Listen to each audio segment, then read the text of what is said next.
परमात्मा का चारों युगों में क्या क्या नाम होता है, जानने के लिए देखें ये वीडियो। पहले ऋषि परंपराएं थी, सतयुग त्रेता द्वापर तक तो ऋषि रूप में आते थे, ऋषि कहलाते थे। सतयुग में सतशुकृत ऋषि, त्रेता में मुनिंद्र ऋषि, द्वापर में करुणा में ऋषि, और कलयुग में संत मता चलाया परमात्मा ने। तो कलयुग में कबीर संत, कबीर जी को कवि भी कहा करते थे।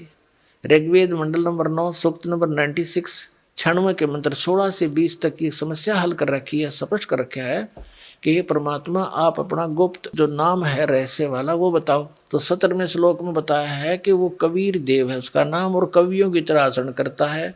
उस तत्व ज्ञान को कवि तव से यानी पद्य भाग में बोल बोल के लोकोक्तियों के माध्यम से उच्चारण करता है, जिस कारण से वो एक प्रसिद्ध कवियों की भी उपाधि प्राप्त करता है। लेकिन वो होता है कबीर देव भगवान, वो अमर पुरुष होता है, सतपुरुष होता है, और वो सतलोक में रहता है, तीसरे भाग में, तीसरे लोक में, मुक्ति धाम में विराजमान है, सतलोक में।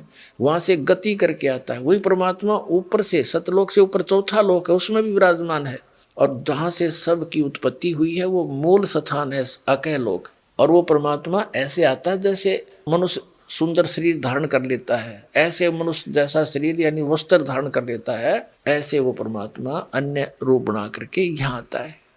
तो ये लीलाएं की किसने? कबीर परमेश्वर ने। अब जैसे कलयुग के अंदर उस एक महात्मा रूप बनाकर, संत रूप बनाकर आए जिंदा महात्मा का, तो किन किन को मिले? आदरणीय धर्मदास साहिब जी को मथुरा में जिंदा रूप में, जिंदा वेश में, साधु के वेश में। आदरणीय मुल्कदास साहिब जी को, आदरणीय नानक साहिब जी को बेई नदी में जिंदा महात्मा के रूप में मिले, बेई नदी पर, और उनको गुप्त करके दरिया में डुबोने का बहाना करके और सचखंड लेकर गए। आदरणीय दादू साहिब जी को, आदरणीय गरीबदास साहिब जी गांव छुरानी जिला झज्जर वाले को, आदरणीय गीसादास साहिब जी को गांव खेखड़ा जिला मेरठ उत्तर प्रदेश वाले को। तो ये जो लीलाएं वेद सदग्रंथ बताते हैं, वो लीला किसने की? कबीर देव ने। कबीर साहब जो काशी के अंदर धानक जुल्हा रूप में रहे थे, जो वेद जिसका गुण गावे, आंखों देखा संत बतावे, वह लीला करी किसने? कबीर साहब ने। तो हु इज गॉड?